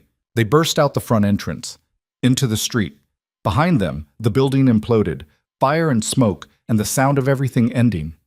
They collapsed on the pavement, coughing, gasping, alive. Caleb did a head count. 15 of his men made it out, 5 didn't. The Volkovs, none of them escaped, including Elena. Sirens wailed in the distance, getting closer. We need to move, Dominic said. They scattered. Back to cars, back to safe houses, back to the shadows where they belonged. Aria sat in the back of Caleb's car, covered in soot and blood, her ears still ringing, her hands still shaking. Dominic took her hand, squeezed. She squeezed back. Is it really over? She asked. Caleb met her eyes in the rearview mirror. The Volkovs are gone. Marcus is dead. The rat is buried. He paused. Yeah, it's over. But his voice didn't sound convinced. And as they drove through the burning city, Aria realized something that made her blood run cold. Wars didn't end. They just paused. And somewhere in the darkness, someone was already planning the next move. They reached the safe house as dawn broke. Pink and gold light washing over a city that had no idea how close it came to burning. Inside they collapsed, too exhausted to speak, too broken to process.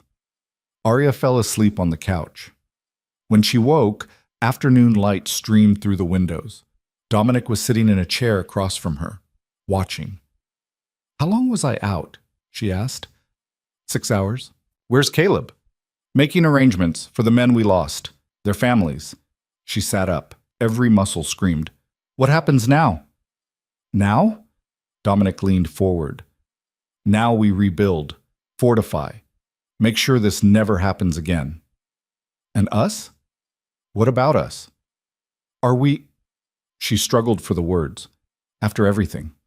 After the doubts and the lies and I love you, Dominic said simply. That hasn't changed, won't change. The question is whether you can live with what I am, what this life demands. Aria thought about the gun in her hand, the bodies she'd left behind, the blood under her fingernails. I think, she said slowly, I'm already living it. He crossed to her, pulled her up, kissed her like they had all the time in the world. They didn't. The door burst open. Caleb stood there, face white, phone in his hand. We have a problem, he said. What kind of problem? The kind where Vincent Castellano just called to collect on the favor we owe him. Caleb's hands shook.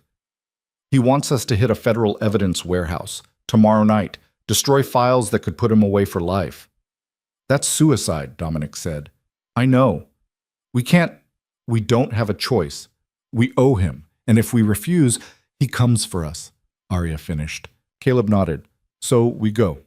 We hit the warehouse, and we pray we don't all end up dead or in prison. The three of them stood in the fading light, battered, exhausted, bound together by blood and choices and something that looked like love but felt more like survival. When do we leave? Dominic asked. Tomorrow, sunset. Then we have one night to prepare. One night to live. One night before they walked back into the fire. Aria looked at Dominic, at Caleb, at the life she'd chosen. And for the first time since she came back to Chicago, she smiled. Not because she was happy, but because she was exactly where she was supposed to be. In the darkness. with the people she loved, ready to burn the whole world down if that's what it took to survive. The war wasn't over. It was just beginning. And this time, the federal evidence warehouse sat on the edge of the city like a monument to everything they were about to destroy. Concrete walls, razor wire, security cameras every 20 feet, the kind of place designed to keep secrets locked away forever. Arya stood in the parking lot across the street, watching the sun bleed into the horizon. Tomorrow this would all be over. One way or another. Dominic appeared beside her, didn't speak, just stood there, sharing the silence. "You ever think about running?" she asked. "Every day? What stops you?" He looked at her. "You do." The words should have been romantic. Instead, they felt like chains, like promises that would get them both killed. Caleb's voice crackled over the radio. 5 minutes. Everyone in position. They moved. Arya and Dominic took the south entrance. 2 of Caleb's men covered the north. Caleb himself would go through the roof. Classic pincer movement, designed to split attention and maximize chaos. The plan was simple. Get in. Plant explosives on the file storage area Vincent specified. Get out. Vincent's tech guy had already looped the security feeds. They'd have 12 minutes before anyone noticed. 12 minutes to commit a federal crime that would haunt them forever. The lock on the south entrance gave way to Dominic's picks in 40 seconds. They slipped inside. The hallway was sterile. Fluorescent lights, linoleum floors, the smell of old paper and bureaucracy. Arya's heart hammered. Every step felt like walking toward the edge of a cliff. They reached the storage area, rows and rows of boxes, files dating back decades, evidence from cases closed and open, lives reduced to paper and ink. Dominic pulled the explosives from his pack, started setting charges. Arya kept watch, gun drawn, ears straining for any sound that didn't belong. "How much time?" she whispered. 6 minutes. Not enough. Never enough. A door opened somewhere above them. Footsteps. Voices. "Shit," Dominic muttered. "We've got company." "Guards?" "Sounds like 2, maybe 3. Arya's grip tightened on her gun. "Can you finish?" "Need another 2 minutes. Then I'll buy you 2 minutes. Arya, she was already moving back into the hallway, toward the voices. Her boots made no sound on the linoleum. She rounded a corner, and there they were. 2 security guards, older men, probably close to retirement, just doing their jobs.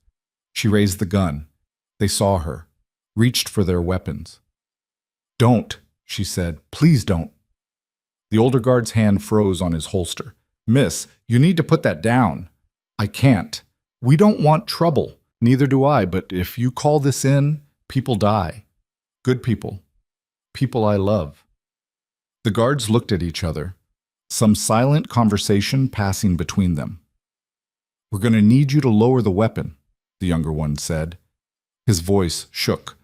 "I'm asking you to walk away. Go outside, take a break. Don't come back for 10 minutes. After that, you can report whatever you want, but please, just walk away."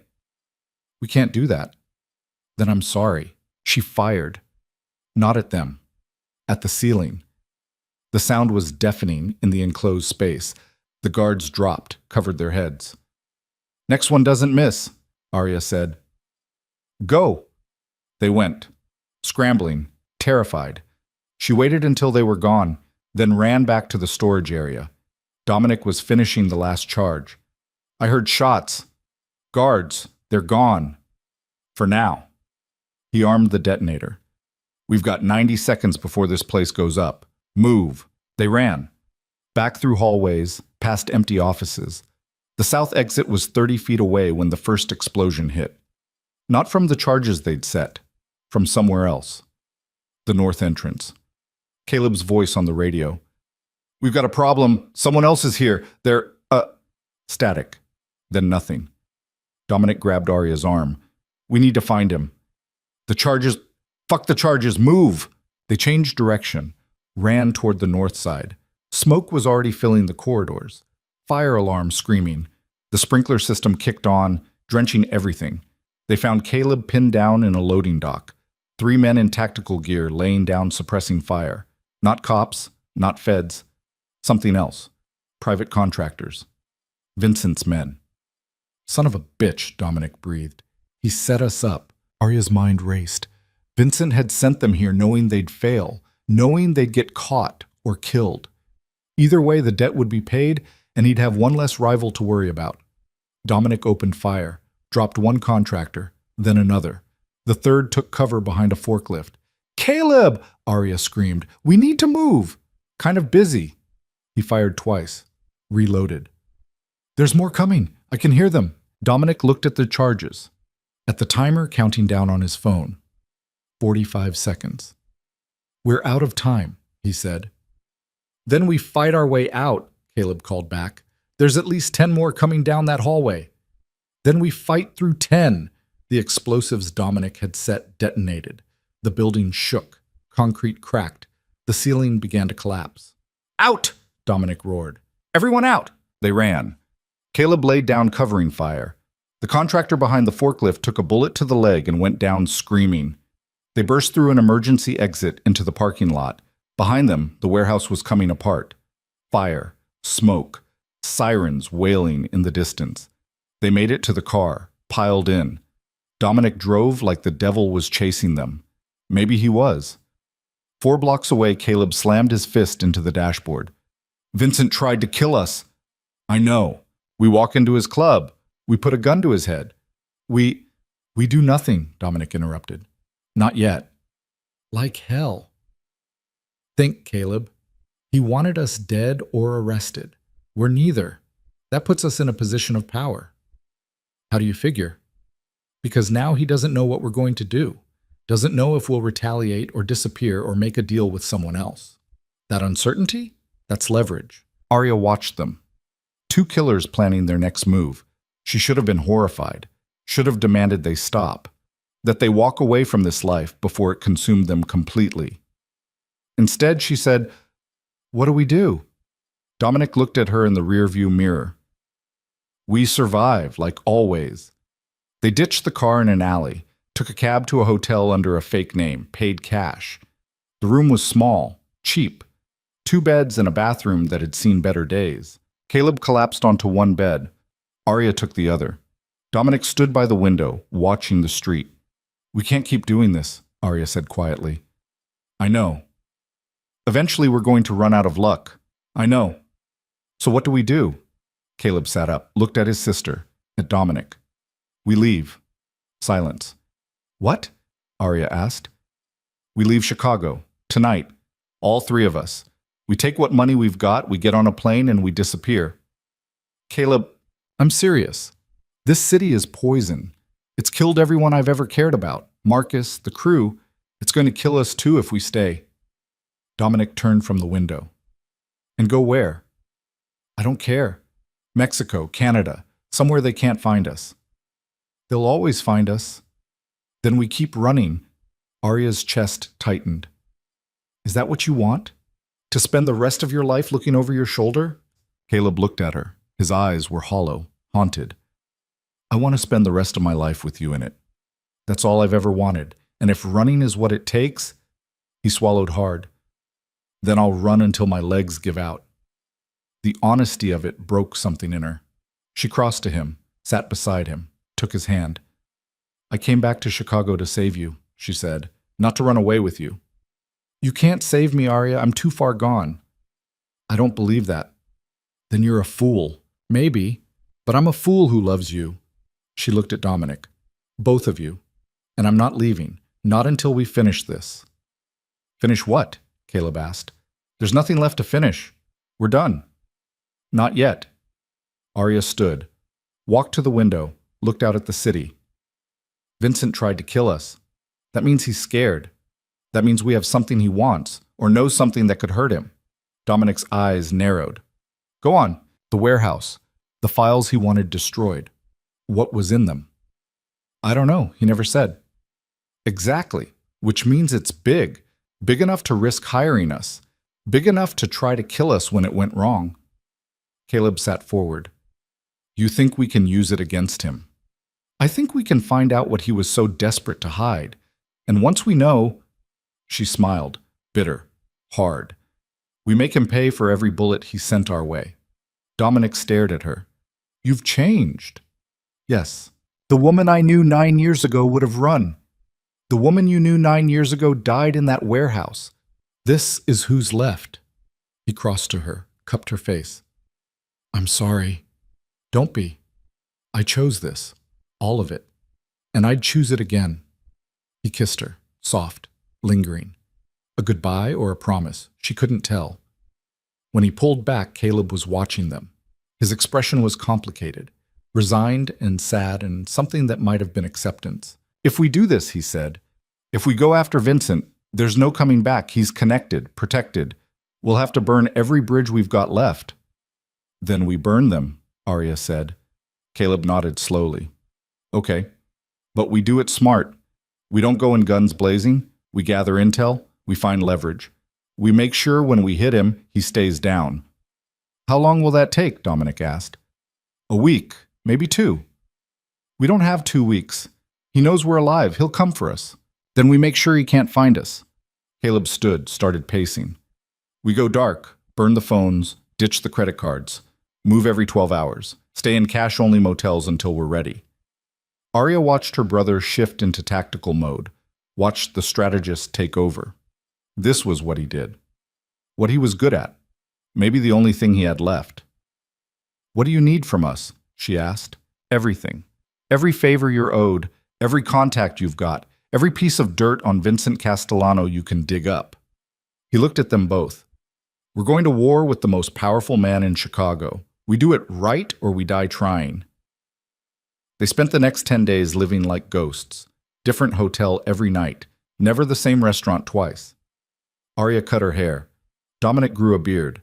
Caleb wore glasses he didn't need and walked with a limp to change his gait. They gathered information, bank records, property deeds, shipping manifests, anything that could tie Vincent to illegal activity. What they found was damning. Vincent wasn't just running the South Side. He was laundering money for 3 different cartels, trafficking guns across state lines. And the files in the warehouse? Evidence from a federal investigation into his operation. Evidence he'd paid millions to make disappear.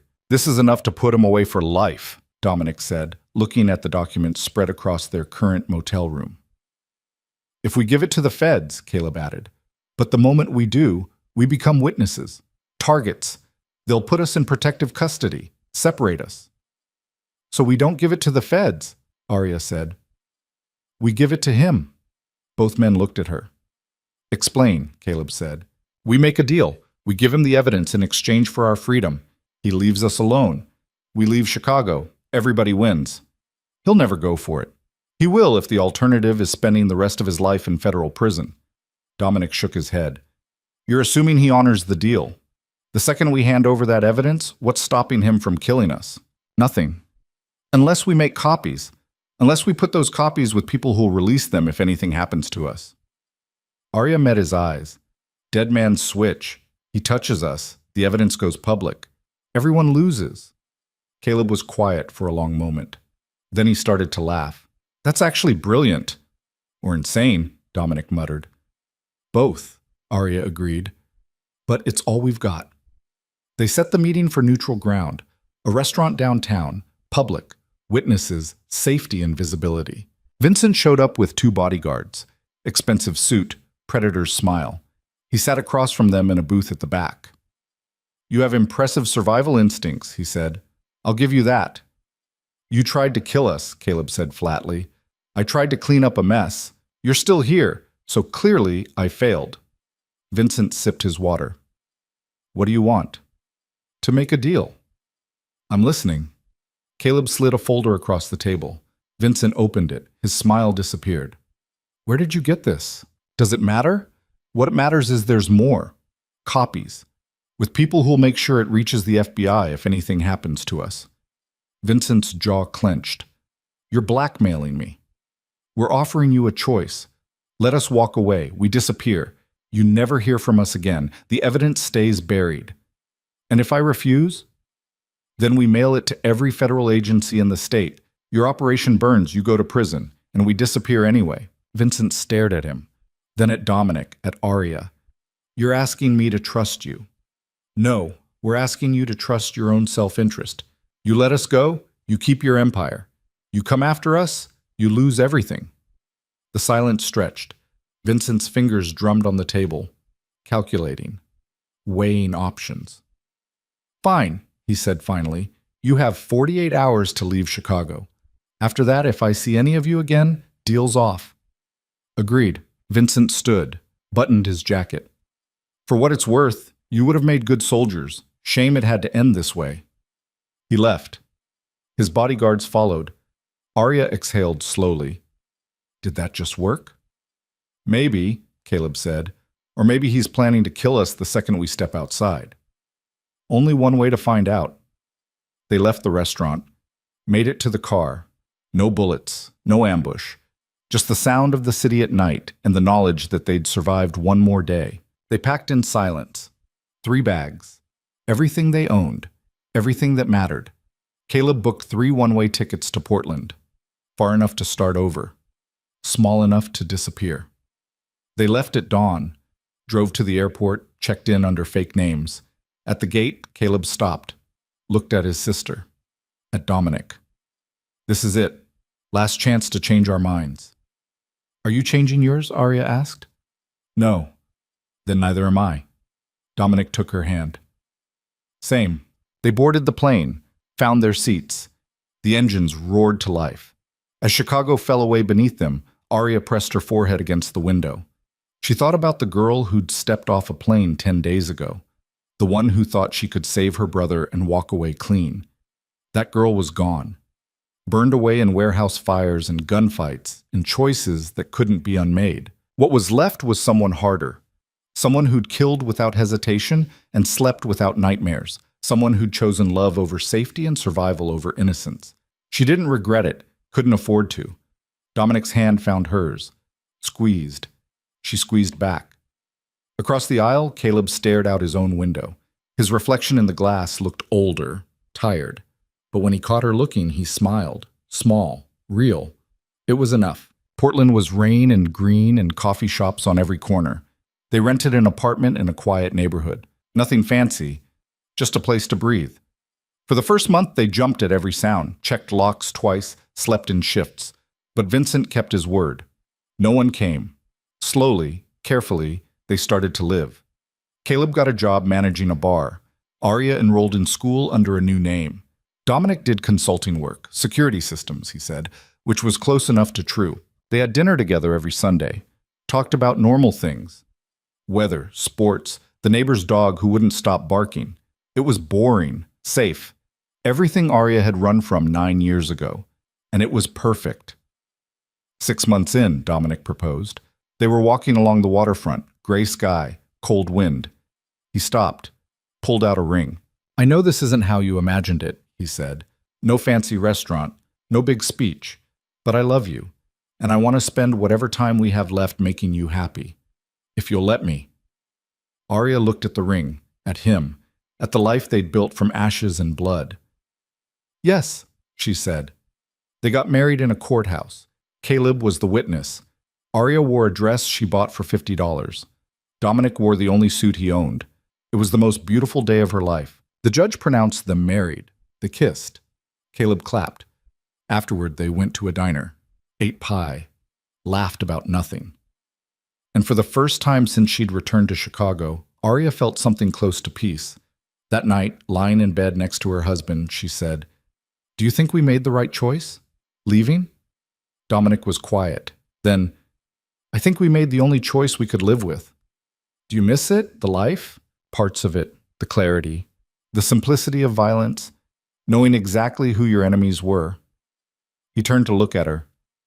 "But I don't miss wondering if I'd wake up the next day. Don't miss watching people I care about die. And I definitely don't miss being scared every second that I'd lose you. You almost did, so many times. But I didn't. You're here. I'm here. That's what matters." She kissed him, soft, slow. "I love you. I love you too."